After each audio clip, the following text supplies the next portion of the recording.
لا حول ولا قوة إلا بالله العلي العظيم اعوذ باللہ من الشیطان الرجیم بسم اللہ الرحمن الرحیم الحمد للہ الذی ہدانا لہذا وما كنا لنہتدی لولا ان ہدانا اللہ لقد جاءت رسل ربنا بالحق الصلاة والسلام وتحیۃ والاکرام علی رسول الثقلین محبوب رب المشرقین والمغربین جد الحسن والحسین سیدنا و مولانا ابی القاسم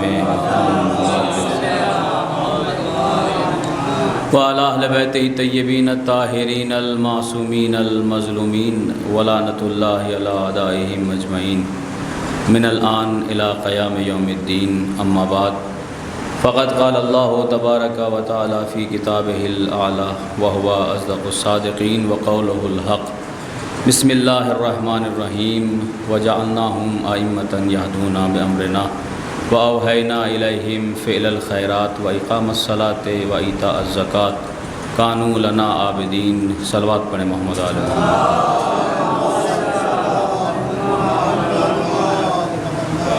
عزیزان محترم اور بزرگان قوم و ملت، عزاداران سید الشہداء، ماتمداران مظلوم کربلا اور تمام بزرگان جو یہاں تشریف فرما ہے، اور میرے نوجوان بھائی، پروردگار عالم اپنی پاک اور پاکیزہ کتاب، لاریب کتاب، بے عیب کتاب، وہ کتاب کہ جس پر ہر مسلمان کا ایمان ہونا ضروری ہے، وہ کتاب کہ جس میں سوائے حق اور سچ کے کچھ اور ہے ہی نہیں، وہ کتاب کہ جس میں اگر کوئی انسان شک کرے تو وہ دائرہ اسلام سے خارج ہو جاتا ہے۔ یعنی اس کتاب میں پروردگار عالم نے سوائے حق اور سچ کے کچھ رکھا ہی نہیں ہے۔ اسی کتاب میں ارشاد ہو رہا ہے وَجَعَلْنَاهُمْ أَئِمَّةً يَهْدُونَ بِأَمْرِنَا وَأَوْحَيْنَا إِلَيْهِمْ فِعْلَ الْخَيْرَاتِ وَإِقَامَ الصَّلَاةِ وَإِيتَاءَ الزَّكَاةِ۔ اللہ اس آیت میں امامت کا تذکرہ کر رہا ہے۔ وَجَعَلْنَاهُمْ، ہم نے قرار دیا ہے، بنایا ہے، ائمتاً، اماموں کو، رہبروں کو، لیڈروں کو۔ یہدونا کیوں بنایا ہے؟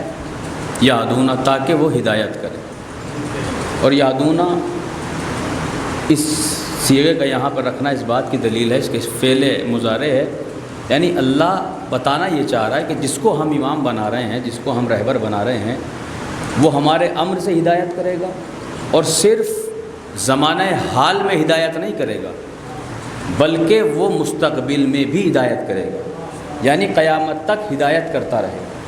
قرآن مجید چونکہ قیامت تک رہنے والی کتاب ہے، دین اسلام چونکہ قیامت تک رہنے والا دین ہے، لہذا اللہ اس کتاب میں صرف حالات حاضرہ کی بات نہیں کر رہا ہے، صرف اپنے جس زمانے میں نازل ہوا ہے یہ قرآن، اس زمانے کی بات نہیں کر رہا۔ یہ قرآن کی صفت ہے، یہ قرآن کی فصاحت و بلاغت ہے، اور قرآن کا یہ معجزہ ہے کہ قرآن مجید صرف اپنے زمانے والوں کے لیے بات نہیں کرتا ہے بلکہ یہ قیامت تک کے آنے والی امتوں کے لیے بات کر رہا ہے۔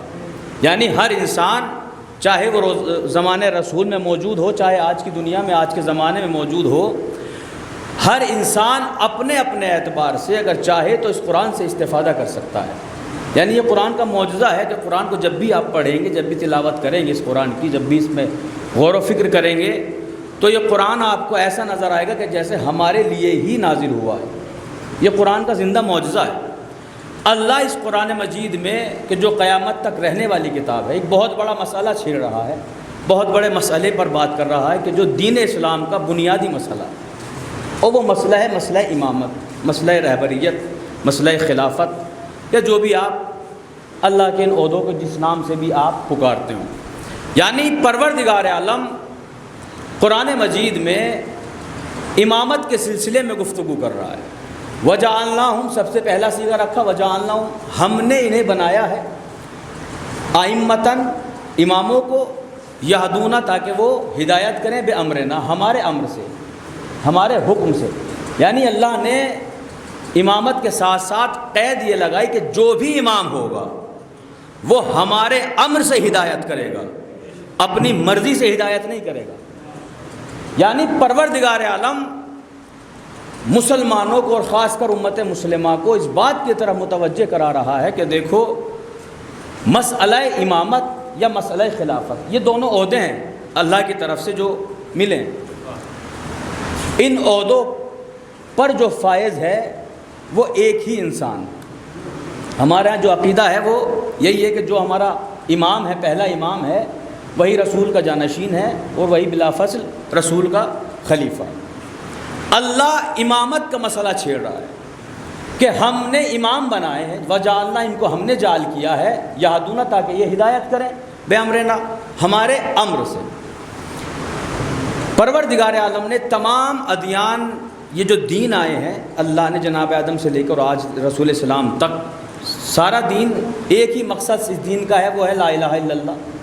اور ہر نبی نے اپنا اپنا نبوت کا اعلان کرایا، اور دین اسلام کے جس طریقے سے یہ زمانہ آگے بڑھتا رہا اللہ لوگوں کی ذمہ داریوں کو بڑھاتا رہا، یعنی زمانہ جس طریقے سے آمادہ ہوتا رہا نبی کو بھیجتا رہا۔ جب یہ زمانہ پوری طرح آمادہ ہو گیا پھر رسول اسلام کو اس کائنات میں اللہ نے بھیجا، اور رسول اسلام نے بھی دین اسلام کو ایسے نہیں پھیلایا کہ ایک دم سے کہہ دیا ہو کہ نماز بھی پڑھو، روزہ بھی رکھو، لا الہ الا اللہ بھی کہو، محمد الرسول اللہ بھی کہو، نہیں، بلکہ دین کو تدریجاً رسول اسلام نے لوگوں تک پہنچایا۔ دیکھیے میں تمہیدی مراحل سے گزر رہا ہوں، انشاءاللہ آپ تھوڑی سی توجہ چاہتا ہوں آپ لوگوں کی۔ دین اسلام تدریجاً یعنی سٹیپ بائی سٹیپ دنیا میں آیا۔ رسول اسلام نے سب سے پہلے لوگوں سے کہا کہ قولوا لا الہ الا اللہ تفلحوا، لا الہ الا اللہ کہو فلاح پا جاؤ گے، کامیاب ہو جاؤ گے، فلاح پا جاؤ گے یعنی کامیاب ہو جاؤ گے۔ اس کے بعد نمبر آیا محمد الرسول اللہ کا، محمد الرسول اللہ کہو، یعنی اللہ دین پہنچا رہا ہے، اللہ اسلام پہنچا رہا ہے۔ ایک ایک مرحلے میں اسلام پروردگار عالم اپنے نبی کے ذریعے لوگوں تک پہنچا رہا ہے۔ مدینے میں جب تک رسول اسلام مکے میں رہے نماز واجب نہیں تھی، لوگوں کو صرف یہ کہنا تھا لا الہ الا اللہ محمد الرسول اللہ۔ حرام، شراب حرام نہیں تھی، نہ شراب حرام تھی نہ نماز واجب تھی۔ اگر لوگ اس وقت اس زمانے میں صرف لا الہ الا اللہ کہہ کر مر گئے، جو مر گئے تو گویا وہ مسلمان مرے، اس لیے کہ نہ شراب کا حکم تھا اور نہ نماز کا حکم تھا، نہ نماز واجب تھی نہ شراب حرام تھی۔ اللہ نے اپنے دین کو تمام لوگوں تک پہنچایا اور آہستہ آہستہ پہنچایا، آہستہ آہستہ پہنچا رہا ہے پروردگار عالم۔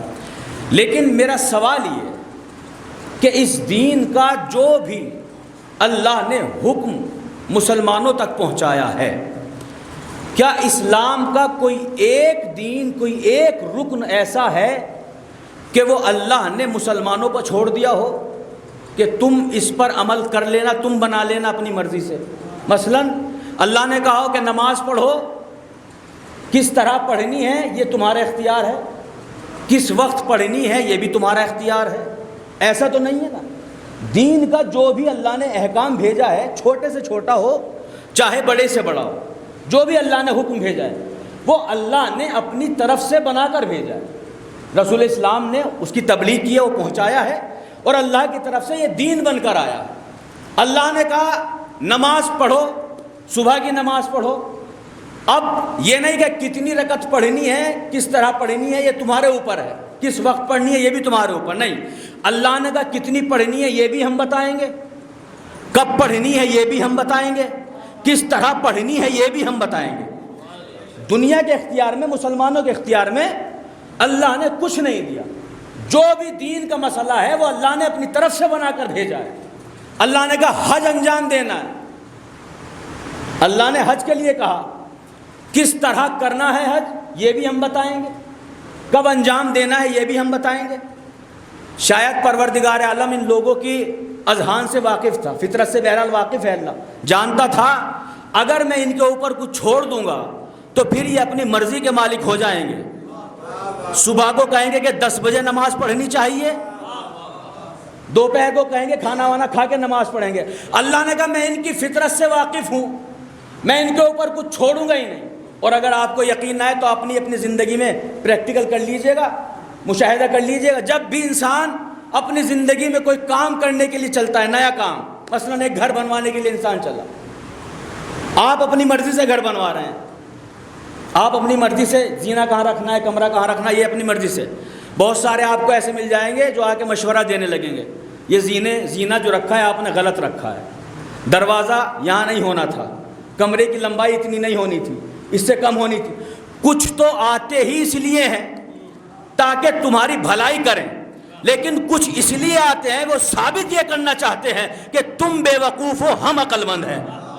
میں کچھ کہہ رہا ہوں بھائی، ثابت یہ کرنے آتے ہیں کہ تم بے وقوف ہو، ہم تم سے زیادہ عقل مند ہیں. لیکن پروردگار عالم اس قوم کی، اس انسان کی فطرت سے واقف تھا کہ دین اسلام کا کوئی ایک رکن، کوئی ایک حکم ہم تمہارے اوپر نہیں چھوڑیں گے. نماز ہم یہ بتائیں گے کیسے پڑھنی ہے، کتنی پڑھنی ہے یہ بھی ہم بتائیں گے، سورتیں کون سی پڑھنی ہے یہ بھی ہم بتائیں گے، روزہ کس وقت رکھنا ہے یہ بھی ہم بتائیں گے، نماز کس ٹائم پڑھنی ہے یہ بھی ہم بتائیں گے، حج کس وقت انجام دینا ہے یہ بھی ہم بتائیں گے، زکوٰۃ کتنے نصاب پہ نکالنی ہے یہ بھی ہم بتائیں گے.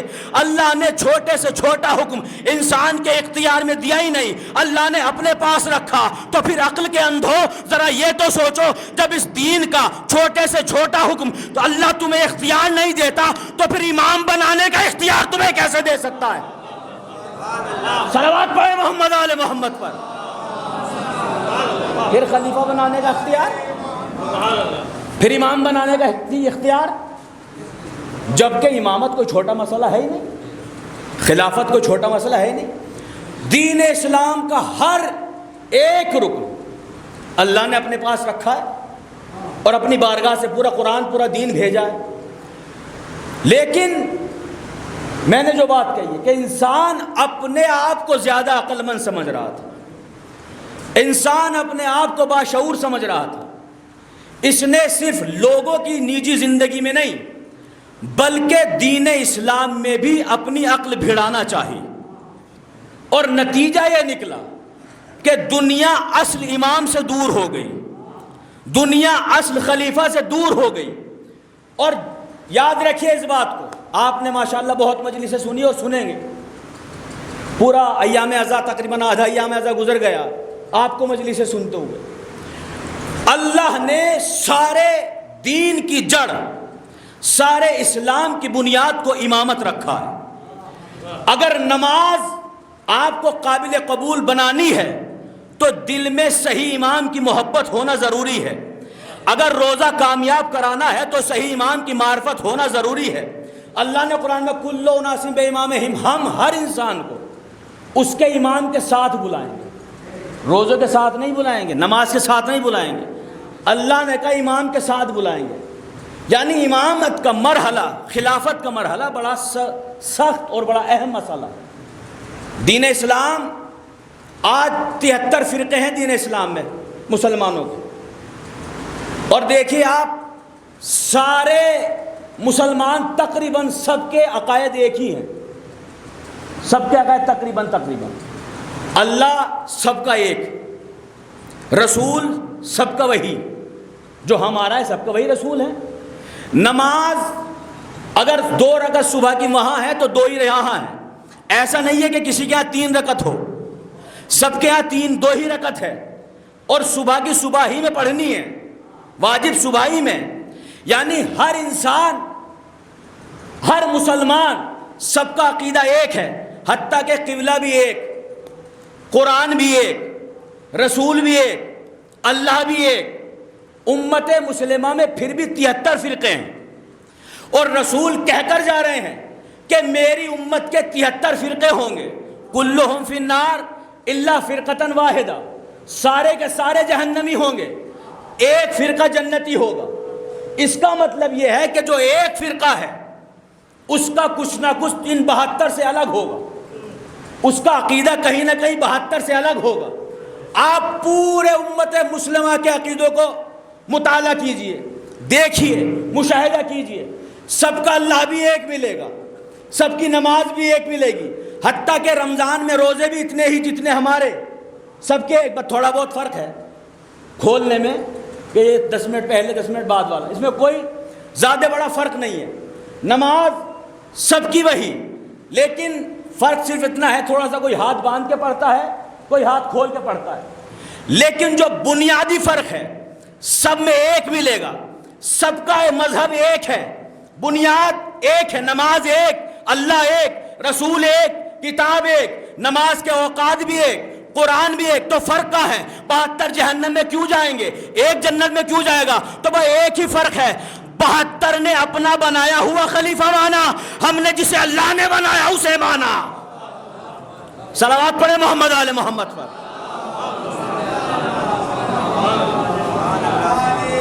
سب کا بنایا ہوا خود کا ہے، ہم نے جسے مانا ہے، ہم نے اپنا آپ نہیں بنایا، اللہ نے بنایا ہے، رسول نے پہچنوایا ہے، اللہ نے بنایا ہے، رسول نے پہچنوایا، اور ہمارا کام صرف اتنا ہے کہ ہم اپنے وقت کے امام کو، اپنے رسول کے خلیفہ کو صرف پہچانیں، اس کی معرفت حاصل کریں۔ صلوات پڑھیں محمد آل محمد۔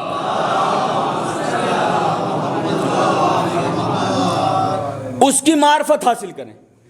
اللہ کے رسول نے ارشاد فرمایا کہ من ماتا ولم یعرف امام زمانہ ہی ماتا میتۃ جاہلیہ، اگر کوئی انسان اپنے زمانے کے امام کی معرفت کیے بنا مر جائے وہ جہالت کی موت مرتا ہے، جہالت کی موت مرتا ہے، یعنی ان پڑھ نہیں مرتا، جہالت سے مراد یہ نہیں ہے کہ وہ ان پڑھ مرے گا، بلکہ دین اسلام پر نہیں مرے گا، یہودی مرے گا یا عیسائی مرے گا۔ اور حدیث پہ اگر آپ نے غور کیا ہو، اللہ کا رسول کہہ رہا ہے کہ من ماتا ولم یعرف امام زمانہ، اگر کوئی اپنے زمانے کی امام کے معرفت کے بنا مر جائے، اللہ کے رسول نے یہ نہیں کہا کہ بنائے بنا مر جائے، معرفت کے بنا مر جائے، یعنی ہمارا کام صرف معرفت حاصل کرنا ہے، بنانا کام ہے اللہ کا، پہچنوانا کام ہے رسول کا، ہمارا کام صرف معرفت حاصل کرنا ہے۔ اور الحمدللہ ہم نے جسے اپنا امام مانا ہے، ہم نے کسی کی بحث میں اپنا امام نہیں بنایا، ہم نے کسی کی جلن میں اپنا امام نہیں بنایا، بلکہ اللہ نے بنایا، رسول نے غدیر میں پہچنوایا تو ہم نے مان لیا۔ صلوات پڑھیں محمد آل محمد پر۔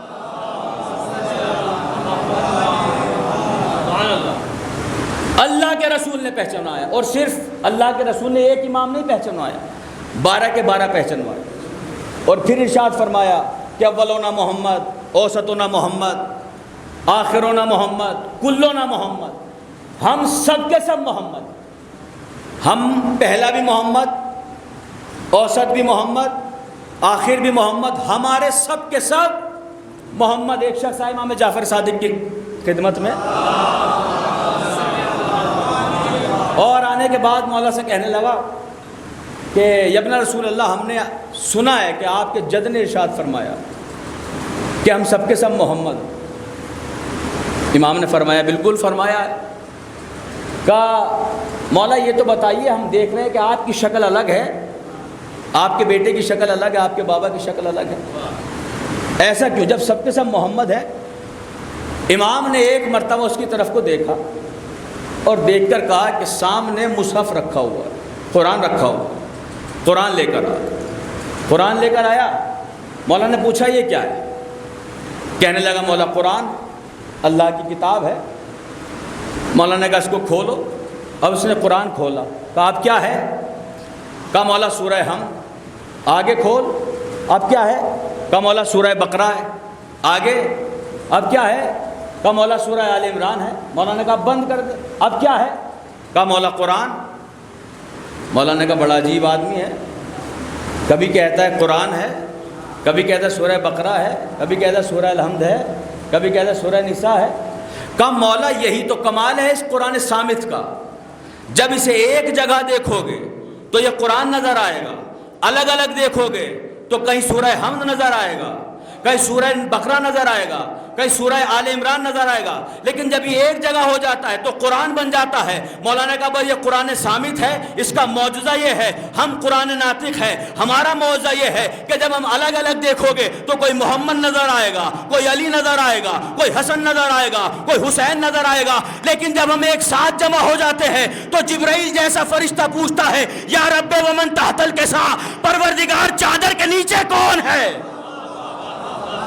صلوات پڑھے محمد آل محمد پر۔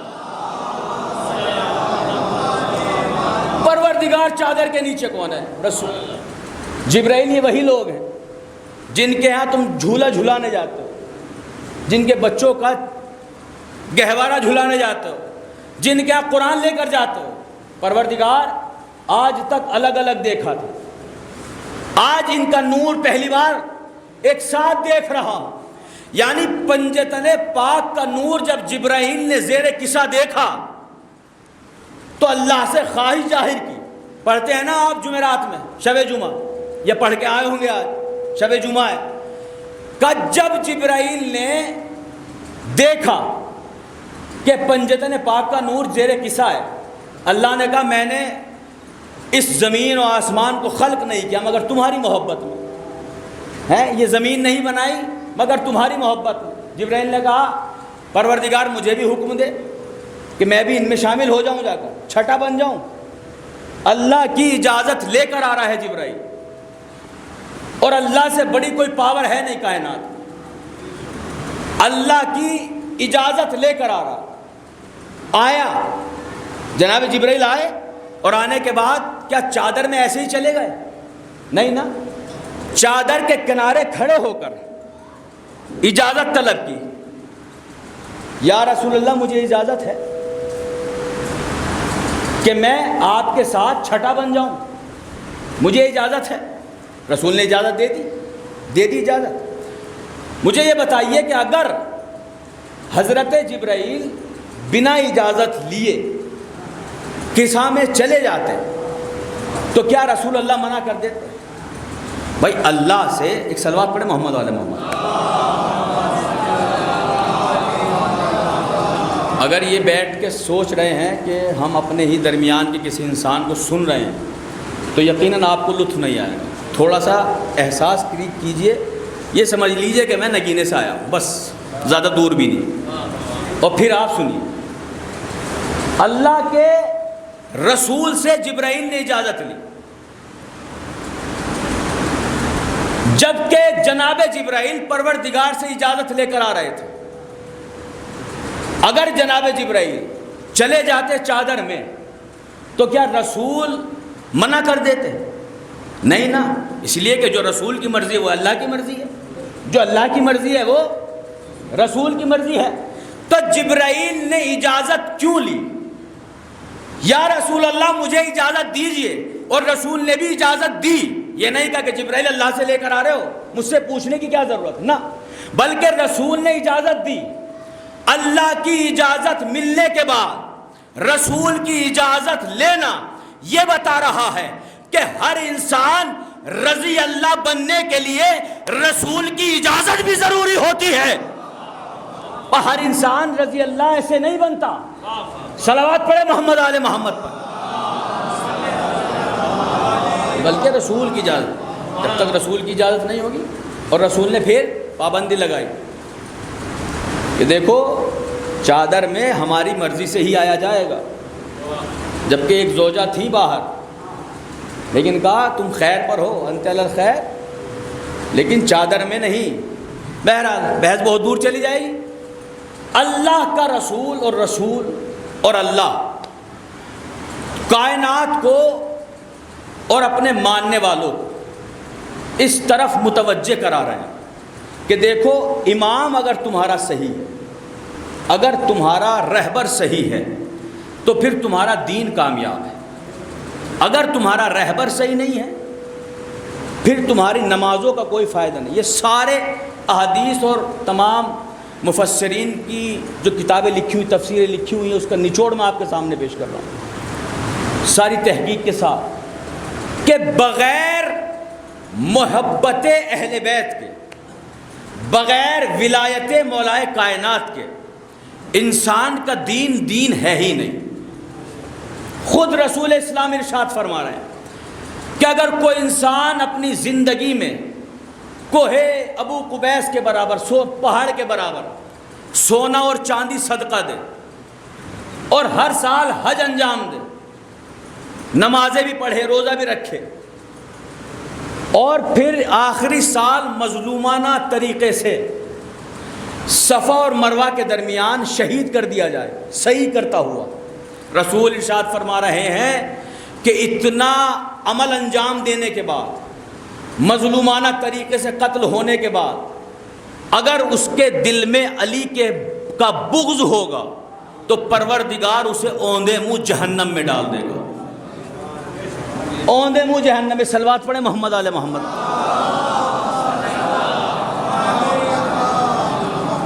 اس لیے کہ انسان کے دین کی بنیاد ہے محبت اہل بیت، اور یہی رسول غدیر کے میدان میں لوگوں کو سمجھا رہا ہے۔ اللہ نے کہا بلغ، پہنچا دیجیے اس پیغام کو، کس پیغام کو؟ جو آپ پر نازل ہو چکا ہے۔ وَإِن لَّمْ تَفْعَلْ فَمَا بَلَّغْتَ، اگر آپ نے نہ پہنچایا تو کوئی کار رسالت انجام ہی نہیں دیا، گویا آپ نے رسالت کا کوئی کام انجام ہی نہیں دیا۔ یعنی رسول اگر ولایت مولائے کائنات کو نہ پہنچائیں تو پھر رسول نے کوئی رسالت کا کام انجام دیا ہی نہیں، اور اگر رسول کی رسالت نہیں بچتی تو پھر نہ آدم کی رسالت بچتی ہے، نہ نوح کی نبوت بچتی ہے۔ 1,24,000 نبیوں کی نبوت ٹکی ہوئی ہے اعلان ولایت پر، یا یوں کہوں کہ 1,24,000 نبیوں کی محنت ٹکی ہوئی ہے اعلان ولایت پر۔ اگر اعلان ولایت نہ پہنچایا تو پھر رسول نے کوئی کام انجام ہی نہیں دیا، رسول نے کوئی کام انجام ہی نہیں دیا۔ اگر اعلان نہ کیا تو کوئی رسالت کا کام انجام ہی نہیں دیا۔ تو پھر اتنی تو عقل کے ناخن لو نا کہ جب علی کی ولایت کے بنا رسول کی رسالت نہیں بچتی تو تمہارا دین کیسے بچ جائے گا؟ صلوات پڑھیں محمد آل محمد پر۔ رسالت کے بنا، علی کی ولایت کے بنا، جب رسول کی رسالت نہیں بچ گئی تو پھر دین کیسے بچ جائے گا؟ کوئی صلوات پڑھے محمد آل محمد۔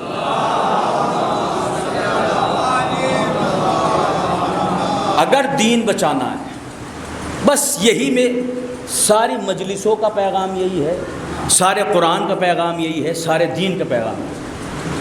انسان کا عمل اسی وقت صحیح ہوگا کہ جب تک اس کے دل میں محبت اہل بیت نہیں۔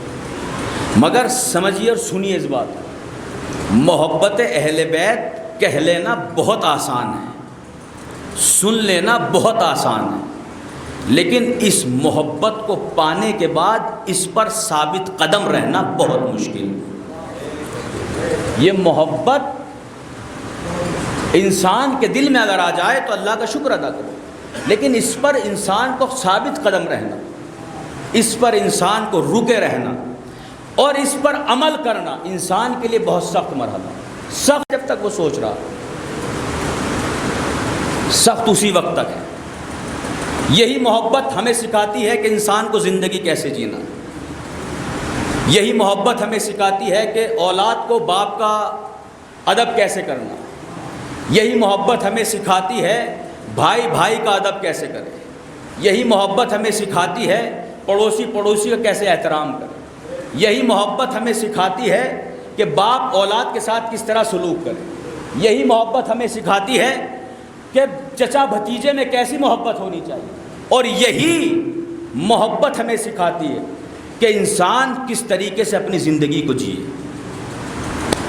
اگر آپ اپنی زبان سے محبت کا دعویٰ کر رہے ہیں، اگر آپ اپنی زبان سے یہ دعویٰ کر رہے ہیں کہ ہم شیعہ ہیں، ہم محب اہل بیت، اور آپ کی زندگی میں وہ کہیں نظر نہیں آ رہا، تو پھر یقین جانیے صرف یہ زبانی دعوے ہو سکتے ہیں، دل میں ابھی آپ کی محبت نہیں پہنچی، آپ کا دل محبت سے خالی ہے، یہ صرف زبانی دعوے ہو سکتے ہیں۔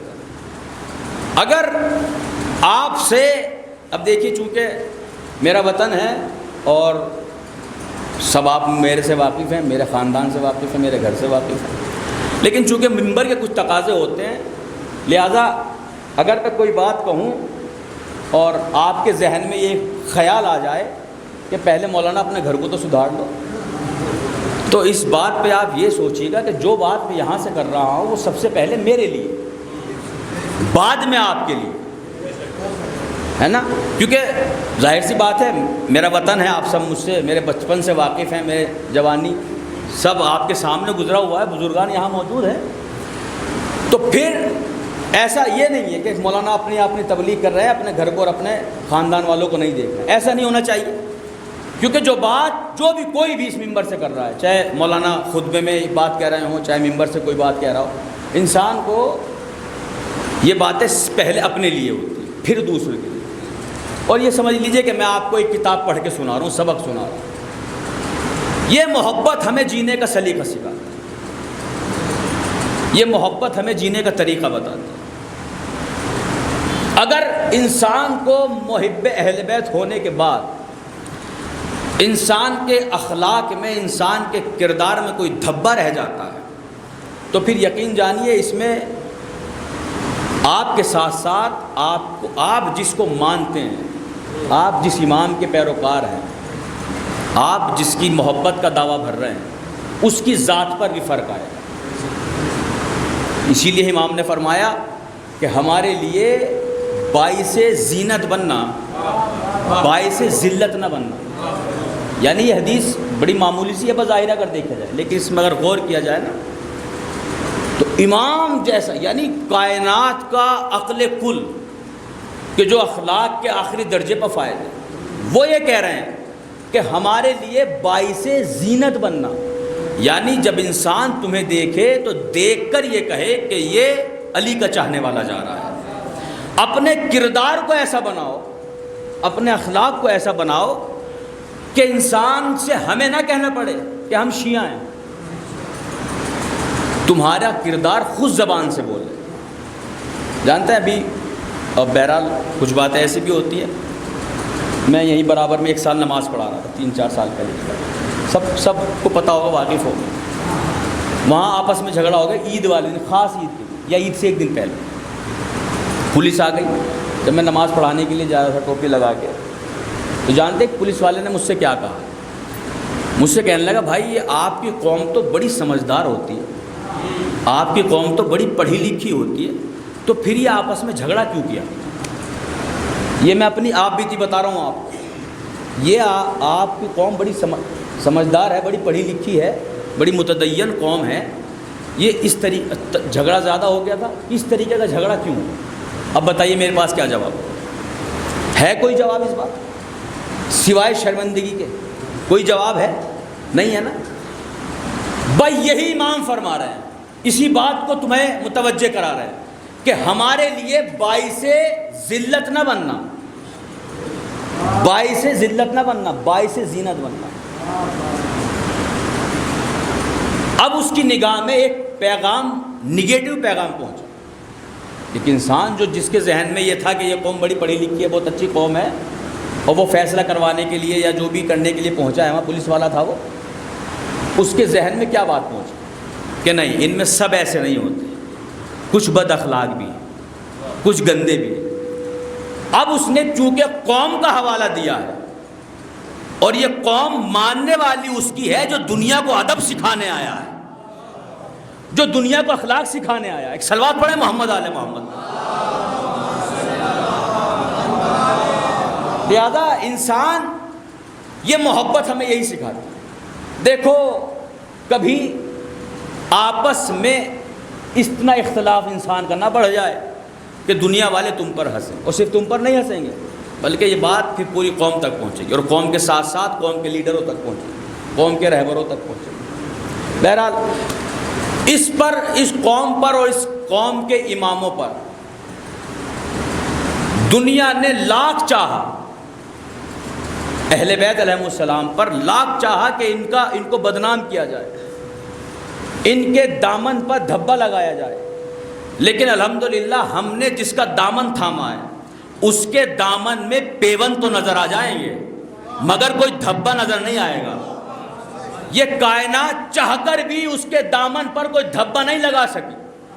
لوگوں نے بہت کوششیں کی، آج تک کوششیں ہوتی آ رہی ہیں، کسی طریقے سے زندگی میں کہیں نقص نکال دیا جائے، کچھ کہہ دیا جائے، کچھ کر دیا جائے، لوگوں نے فضیلتیں گھٹائی تو ہیں لیکن فضیلتوں کا انکار نہیں کیا. گھٹائی ہے لوگوں نے, فضیلتوں کو گھٹایا ہے, بیان نہیں کیا. بہت اگر بات نکلے گی تو پھر بہت دور تک جائے گی. لوگوں نے نہ جانے کیا کیا. ہم نے جہاں جہاں اہل بیت کی فضیلت کو بیان کیا, لوگوں نے چاہا کہ ان کی فضیلت کو گھٹا دیا جائے. ہم نے کہا علی مولا ہیں تو کہا مولا کے معنی وہ نہیں جو تم سمجھتے ہو. ہم نے کہا مولا کائنات نے در خیبر 2 انگلی سے اکھاڑا, کہا انسان میں اتنی طاقت ہی نہیں. اچھا جو یہ کہتے ہیں کہ انسان میں اتنی طاقت نہیں, ان سے سوال کرو کہ جس سال رسول اسلام اس دنیا میں آئے وہ آخری بات ہے, اسی سال ابرہہ اپنے ہاتھیوں کے ساتھ خانہ کعبہ کو گرانے کے لیے آیا تھا. قرآن کا واقعہ ہے اصحاب فیل, جس سے قرآن نے جس کا تذکرہ کیا ہے. ہاتھیوں والا لشکر لے کر آیا. کیوں؟ تاکہ خانہ کعبہ کو گرایا جائے. اللہ نے کیا کیا؟ اپنا لشکر بھیجا. اللہ نے اپنا لشکر بھیجا, شیروں کو بھیجا تھا یا ہاتھیوں کو بھیجا تھا؟ ابابیل بہت چھوٹا سا پرندہ ہے, اور ابابیل نے کسی کے چونچ نہیں ماری, بلکہ تاریخ نے بتایا کہ ابابیل کے پاس, ہر ابابیل کے پاس ایک پتھر تھا. اب مجھے بتائیے پتھر کتنا بڑا تھا؟ اتنا بڑا, چنے کے برابر. اور ہاتھی کتنا بڑا ہوتا ہے؟ بالکل بچوں کے لیے ہاتھی کتنا بڑا ہوتا ہے؟ ہاتھی جانوروں میں سب سے طاقتور جانور ہے نا. اور قرآن کہہ رہا ہے کہ جس کے اوپر پتھر گرتا تھا کعصف معقول, چبایا ہوا بھوسا بن جاتا تھا. جس کے اوپر پتھر گرتا تھا چبایا ہوا بھوسا بن جاتا تھا.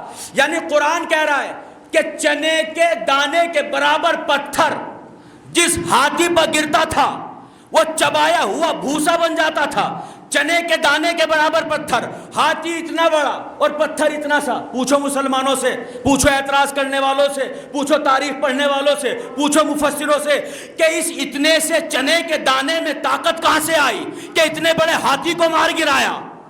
بھائی میں کچھ کہہ رہا ہوں, اتنے سے چنے کے دانے میں طاقت کہاں سے آئی کہ اتنے بڑے ہاتھی کو کعصف معقول, چبایا ہوا بھوسا بنا دیا. تو بھائی ایک ہی جواب ہے, ایک جواب کہ اللہ نے یہ طاقت رکھی ہے.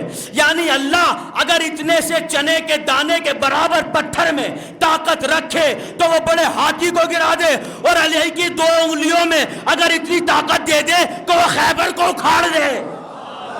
تو پھر اعتراض کیسا؟ صلوات پڑھے محمد آل محمد. پھر اعتراض کیسا؟ یعنی اللہ نے طاقت دی ہے نا, لیکن بغض اہل بیت انسان کو جینے نہیں دیتا, سکون سے جینے نہیں دیتا. یہ جو بغض اہل بیت ہے نا, اس کا جو چنگاری ہے دل میں انسان کے, وہ کہیں نہ کہیں ابھر آتی ہے. اور خاص کر ادھر محرم کا چاند نمودار ہوا اور ادھر فتوے شروع ہوئے. حالانکہ ہمیں کسی سے تعلق نہیں ہے, ہمارا کسی سے مطلب نہیں ہے. امام بارگاہ بنائی ہم نے رونے کے لیے بنائے, جلوس نکالتے ہم نکالتے, کسی سے ہمیں کوئی مطلب ہے ہی نہیں. ہم تو صرف حسین کے نام پر رو رہے ہیں, ہم تو اپنی محبت کو ثابت کرنے کے لیے رو رہے ہیں, ہم تو رسول کو منہ دکھانے کے لیے رو رہے ہیں کہ آج رسول کے نواسے پر رو رہے ہیں, کل رسول کے سامنے سرخرو ہو جائیں. یہ اجر رسالت ہے جو آپ ادا کر رہے ہیں بیٹھے ہوئے, یہ اجر رسالت ہے. اور باہر آپ کا سنی ہوئی بات ہے, جب تک کسی چیز کی اجرت نہ دی جائے اس کا استعمال حرام ہوتا ہے. اگر کوئی آپ نے کپڑا سلوایا ہے اور سلوائے کے دھوکہ دے کے درزی کو چرا کے یا کسی طریقے سے نکال لائے, اور آپ کی نیت میں یہ نہیں کہ کپڑے کا پیسہ دوں گا, پڑھیے آپ اس میں نماز, ہزار رکعت پڑھو رات کو بیٹھ کے, ساری رات عبادتیں کرو نماز اس کپڑوں کو پہن کر. مجھے بتائیے انصاف سے نماز ہو جائے گی آپ کی؟ ایک قرآن جوگی پورے سے چرا کے لے کے آؤ, بگرے سے چرا لیا ہو, ساری رات قرآن پڑھو بیٹھ کے, قرآن کا ثواب ملے گا؟ نہیں ملے گا. کیوں؟ اس لیے کہ آپ نے اس کی اجرت نہیں ادا کی. لہذا جب تک اجرت ادا نہیں کرو گے تمہاری عبادتیں بیکار, تمہارا قرآن پڑھنا بیکار، تمہاری نماز پڑھنی بیکار۔ یعنی اجرت ادا کرنا ضروری ہے، اجرت ادا کرنا واجب ہے۔ رسول سے جب لوگ آئے کہنے کے لیے کہ ہم آپ کی اجرت میں کچھ دینا چاہتے ہیں، رسول نے کہا، اللہ نے کہا قل لا اسألکم علیہ اجرا الا المودۃ فی القربى، میرے حبیب ان سے کہہ دو کہ میں ان سے اجرت میں کچھ نہیں چاہتا، بس یہ چاہتا ہوں کہ یہ میرے قرابت داروں سے محبت اختیار کریں۔ صلوات پڑھیں محمد آل محمد، بس میرے قرابت داروں سے محبت اختیار کریں۔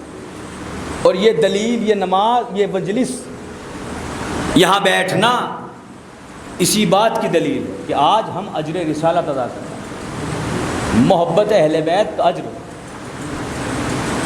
یہاں پر آ کر گریہ کرنا، یہاں آ کر بیٹھ کر فضائلوں پہ خوش ہونا اور مصائب پر رونا، یہ محبت اہل بیت کی دلیل ہے۔ اس لیے کہ ہم آج بھی اجر رسالت ادا کر رہے ہیں۔ ہم یہ بتا رہے ہیں کہ ہم نے جس کا دامن تھاما ہے، قیامت تک ہم اس کا دامن چھوڑیں گے۔ اور اگر اجر رسالت آپ کو دیکھنا ہی ہے تو پھر آئیے کربلا، جہاں تاریخ کا ایسا محبت کی دلیل اور ایسی محبت کی مثال ملتی ہے کہ قیامت تک کوئی شاید ہی ایسی مثال مل جائے۔ 3 دن کی بھوک ہے، 3 دن کی پیاس،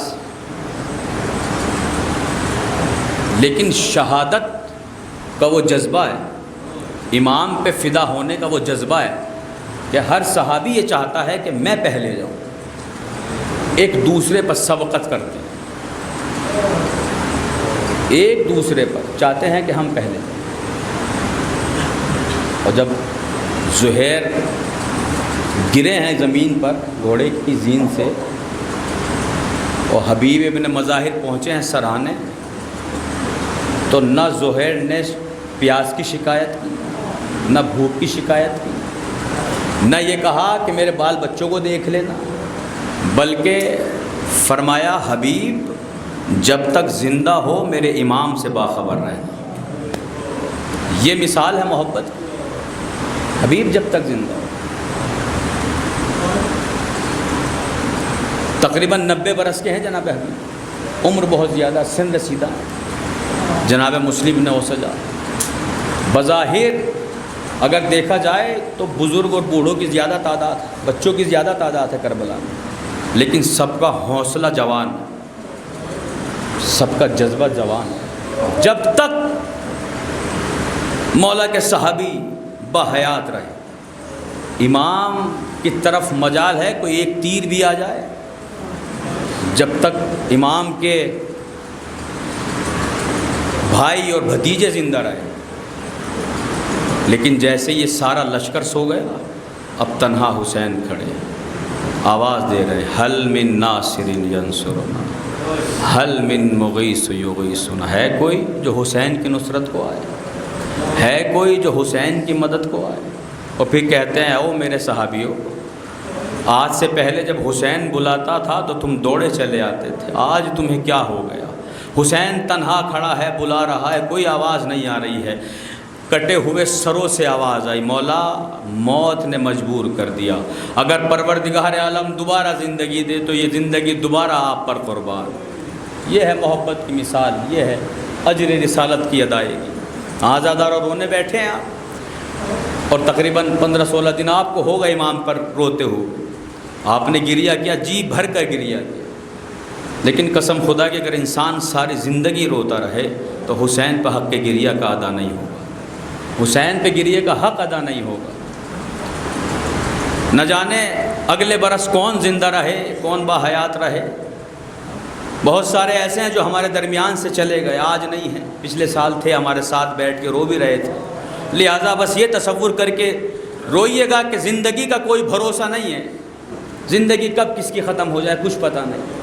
آج اپنے امام کو روئیے گا، آج زہرا کو ان کے ہلال کا پرسہ دیجیے گا۔ یہ قافلہ 11 محرم کو چلا ہے، 11 محرم کو جب یہ قافلہ چلا ہے تو پھر ایسے نہیں چلا ہے، بلکہ بے کجاوا اونٹ ہیں، اور سیدانیوں کے سروں پر نہ چادر ہے نہ کوئی مکنا ہے، ہاتھ پسے گردن بندھے ہیں۔ جناب زینب نے تمام بیویوں کو سوار کرایا، اور جب خود سوار ہونے لگی سید سجاد آگے بڑھے، پھوپھی کا بازو تھاما، چاہتے ہیں کہ سوار کریں، لیکن عجب نہیں جناب زینب نے نہر کا رخ کیا ہو اور فرمایا ہو عباس ارے بڑی شان سے مدینے سے لے کر آیا تھا، زینب تیرے بھروسے پہ مدینے سے آئی تھی، بھیا جب تو مدینے سے لے کر آیا تھا زینب کے سر پہ ردا بھی تھی، محمل بھی تھی، ارے آج 11 محرم کو زینب جا رہی ہے، نہ سر پہ چادر ہے نہ محمل ہے، ہاتھ پسے گردن بندھے ہوئے۔ اللہ ان آوازوں پہ رحمت نازل کرے، تمہیں کوئی غم نہ دے سوائے غم امام مظلوم۔ آزادار و قافلہ 11 محرم کو چلا، 13 محرم کو کوفہ پہنچا۔ راستے کے اتنے مصائب ہیں کہ جو تاریخ نے لکھے ہیں اور مقاتل نے لکھے ہیں، لیکن ایک روایت پڑھوں گا۔ جب یہ قافلہ راستے میں تھا، کوفے کی راہ میں تھا، ایک جگہ پر امام حسین کا جس نیزے پر سر تھا وہ نیزہ زمین میں گڑا، لاکھ کوشش کی گئی لیکن نیزہ نہ اٹھا، امام کا سر آگے نہیں بڑھا۔